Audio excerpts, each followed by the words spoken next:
Today we're going to talk about HOAs, Homeowner Associations. What are they? How do they work? What can go wrong? And what questions you should ask before buying your next house. Remember, when you're buying a home in an HOA, you're not just buying the house, you're investing time and money into the community too. So let's break it down. What is an HOA? An HOA is a group that manages the rules, the maintenance, and amenities of the community. You pay monthly or an annual fee for things like landscaping, security, shared spaces, pools, clubhouses, or parks. The goal is to keep the neighborhood looking great and functioning well. But since you're buying into a shared system, it's important to make sure the HOA and the community fits your lifestyle. So you want to know how HOA work and how to get involved. HOAs are run by a board of volunteers, usually homeowners, who manage the community. And here's how you can get involved. You can join the board to help shape decisions. You can attend meetings to stay informed or raise concerns.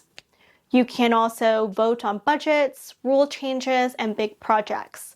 It's a way to have a voice in your community. Now, before we dive into what can go wrong with HOAs, don't forget to hit that subscribe button for more tips like this to make your home buying journey a lot easier. When things go sideways, and yes, it can go sideways, not every HOA is perfect, and some can even be your worst nightmare.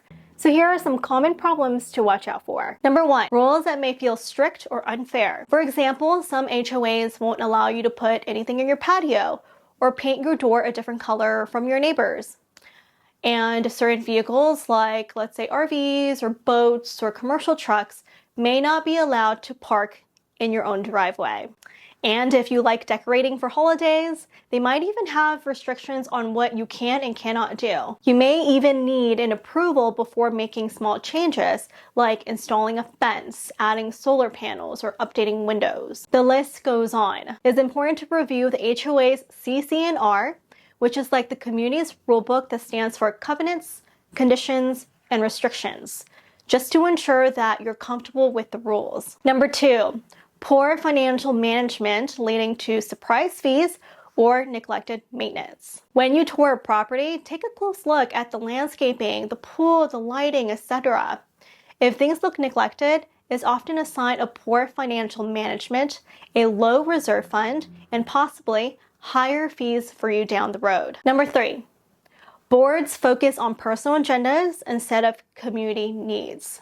So when you live in a large community, residents will often have different opinions on how the reserve funds should be spent, whether it's on a community garden or necessary repairs. If not managed well, these differing priorities can create tension and erode trust in the HOA board. However, when handled by professionals who focus on the needs of the entire community, these differences can be resolved in a way that promotes cooperation and keep the trust in the community board strong. Lastly, there are a few questions to ask before you buy into an HOA. Number 1, what do the fees cover? Any amenities? Any utilities?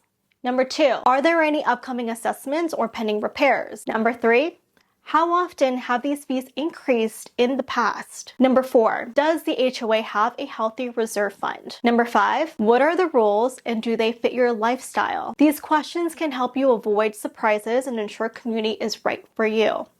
The last thing you want is to be unhappy with the HOA and feel forced to sell soon after moving in. HOA can provide great convenience and a sense of community, but they're not for everyone. If you've had any positive or negative experiences living in HOA, I'd love to hear your thoughts. Share your story in the comments below to help other first-time buyers make informed decisions.